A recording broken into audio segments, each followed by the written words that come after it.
I had to excuse the mess. I'm going through right now with my 99 Pontiac Trans AM and in the process of installing the Holly Terminator setup for this unit. It'll come with everything you need. I watched a couple videos on YouTube. Some of them went, kind of in depth. Other ones kind of jumped around. But, they go through, it's literally kind of dummy proof. If you've been in the military, break it down to the 3rd grade level. So it's pretty simple, but this way your injectors, the positive, the negative sides.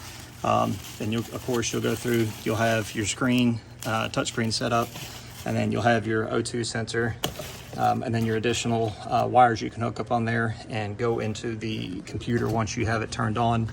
And you're able to go through and set these for different things if you want to have like a scramble button, purge for nitrous, etc. So it gives you quite a few options, which is nice. Also gives you an O2 bung. That way, if you need one for your exhaust, you can go through, weld it on. And then it also comes with some different fittings that you can put on the actual unit itself, which I have in here. Just kind of trying to test fit it. And I apologize it being so dark, but the unit itself, as you can see, the palm of my hand, it's pretty small. It's almost about the size of like a Samsung phone. But anyways, it's got, I believe it's either a 1 or 3 bar map sensor. I can't remember off the top of my head that's built into it already. And then as you can see, your 3 different connectors on here. And then of course, this is the system that I'm using. I've seen, people kind of mount them everywhere. And honestly, I'm going to go through and mount mine in the glove box setup. Try to move so I can get a little bit better light. But the way I went through and did mine is I actually bought a dual CAN bus cable. And so it gives me 4 feet of lead. So I've got it run under the carpet over there, feeding out to the other side to where it can go to the small screen. And I intend on upgrading to the larger screen here shortly. And then have the secondary screen, or not secondary, but actually plug into your laptop all at the same time, which I like that. So that way, how it goes, the less that you have to plug and unplug something, the probability of tearing something up decreases. What I have found, honestly, is the amount of cable that they give you. You've pretty much got a straight path back through here, and I'll push that up right there, but it goes up underneath here, and it's a straight path. That way you can see exactly where you want to run it. And what I went through and did is I purchased this gasket setup from Summit Racing, and it's called it says Seal It on there. I'm trying to remember off the top of my head the item number. If I see the package, I'll load it up on there. But anyways, what I ended up doing is straight through the middle of it is make your initial kind of X, and then between the pieces of the pie, essentially, you cut you additional slits ever so gently. And then once you do, you can actually feed these guys through here. So once it feeds through the firewall, it'll pretty much look like this, which is nice. That way you don't have a lot of stuff sticking out. And in case you are wondering, yes, these factory connectors do fit in the hole where the factory harness was. Give me a second. I'm gonna grab a light so you can see this. Sorry about that. Okay. So yeah, you can see down there, once you get the factory harness out, you've got that hole right there. And so you can actually go down there and put the harness straight through there and just put 1 lead in at a time. And once you put 1 lead in, then you can kind of work the second lead behind it and just slowly fit it in there. And then once you do, it'll go through, and then you can run it to the exact location that you're looking to run it. So mine, of course, as you saw, I'm looking to go to the glove box just for functionality. as well as keeping it out of the way. I know a lot of people, they'll run stuff and put it in the floorboard, and you know, you don't spend as much money as you do on these to have to have somebody step on it. So, but anyways, let me jump over here real fast and show you. So what I figured I'll do is, like I said, I'll push this down there, so when I do, it'll be looking like that. It'll just be flush against the wall, and I've got to feed, you know, some more to where the CAN bus can connect onto here, and then you've got your relay setups. But if you get some clamps, you can actually feed it directly up underneath the Firewall.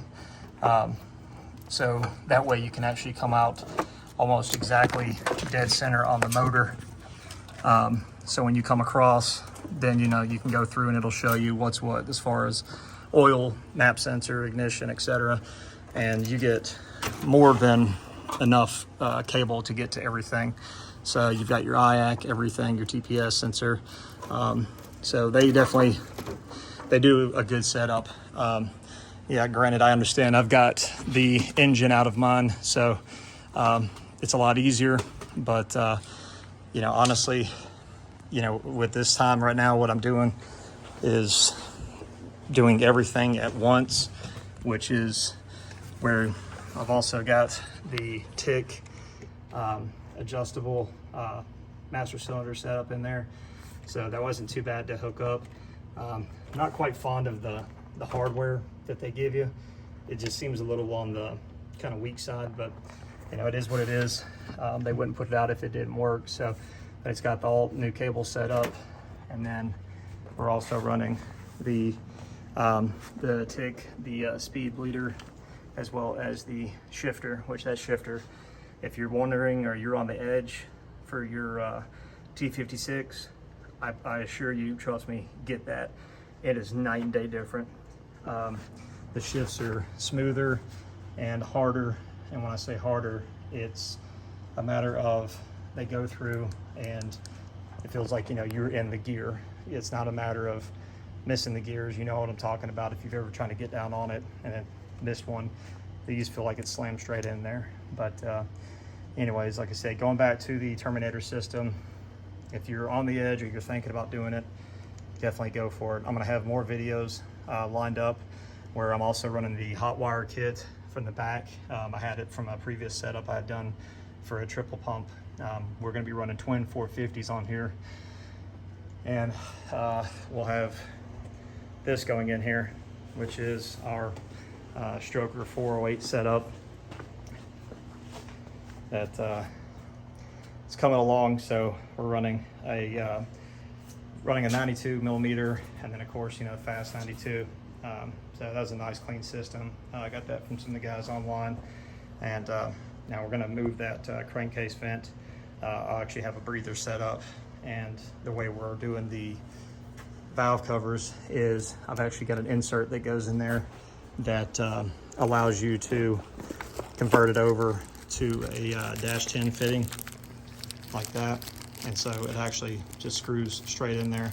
And so for those of you that have messed around with these valve covers before, I'm actually going to run 2 passenger sides. So I've got another one, this one's going to be coming off, and I've got another one that's right there that's going to be getting ready to go on there. I've just got to clearance the bottom side. I forgot to do that before I got everything powder coated, because with the BTR stage 2 upgrade, it the rocker arms hit now. So anyways, I will keep everybody posted. Like I said, we're going at it slowly but surely, and so I've got a good bit of work done and a lot left ahead. So thanks for checking it out. If you got any questions or any feedback below, by all means, please leave some information. I appreciate it. So again, like I said, this is for 99 or your 98 through 02 Trans Am Camaro. I wanted more of an in-depth video, so I'll try to go through and do as much in-depth as I can and show you the install from beginning to end. Thanks. Bye.